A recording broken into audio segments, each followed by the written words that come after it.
Definisi umum IMK.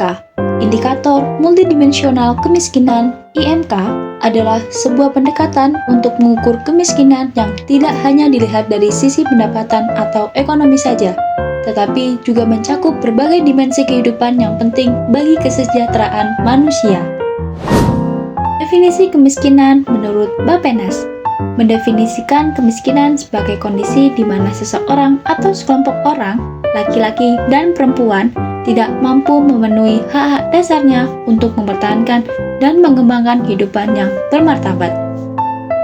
Bappenas, singkatan dari Badan Perencanaan Pembangunan Nasional, adalah lembaga pemerintah non-kementerian di Indonesia yang bertanggung jawab langsung kepada Presiden. Dimensi IKM.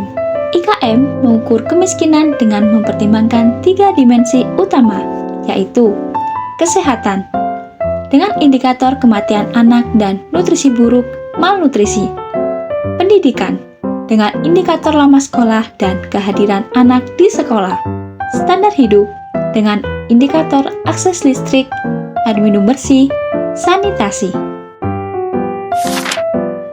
Keterbatasan indikator moneter. Indeks kemiskinan multidimensi atau yang disebut dengan IKM yaitu mengukur kemiskinan tidak hanya dari pendapatan, tetapi juga kualitas hidup melalui 3 dimensi.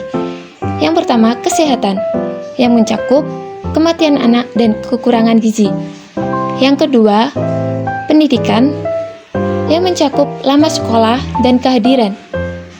Serta yang ketiga, standar hidup, yang mencakup akses listrik, air bersih, dan sanitasi. Ketiga dimensi ini membantu memberikan gambaran kemiskinan yang lebih utuh untuk memudahkan penyusunan program penanganan yang tepat. Indeks kemiskinan multidimensi atau yang disebut dengan IKM. Indeks kemiskinan multidimensi yang dikembangkan oleh OPHI dan UNDP guna menilai kemiskinan dari 3 aspek utama, yaitu kesehatan, pendidikan, dan standar hidup. Penilaian mencakup indikator seperti kematian anak, gizi, lama sekolah, kehadiran pendidikan, akses listrik, air minum layak, sanitasi, kondisi tempat tinggal, bahan bakar memasak, dan kepemilikan aset dasar.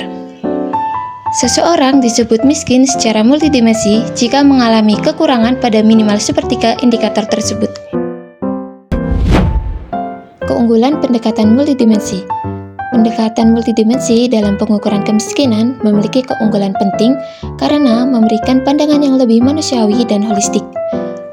Pendekatan ini mampu mencerminkan secara lebih akurat kerentanan masyarakat yang tidak hanya dilihat dari sisi ekonomi, tetapi juga aspek sosial seperti kesehatan, pendidikan, dan standar hidup.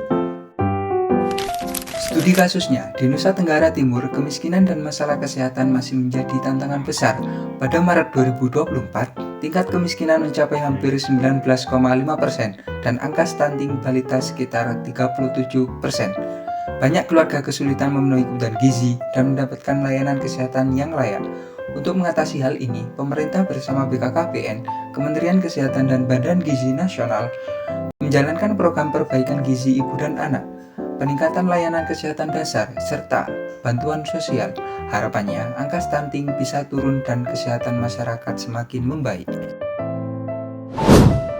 Contohnya, penerapan Indeks Kemiskinan Multidimensi atau MPI di Indonesia juga dapat dilihat pada sektor pendidikan. Misalnya, pada 2025, pemerintah Provinsi DKI Jakarta meluncurkan program sekolah gratis, termasuk pembebasan biaya SPP, agar anak-anak dari keluarga kurang mampu bisa tetap bersekolah dan mendapatkan pendidikan yang layak.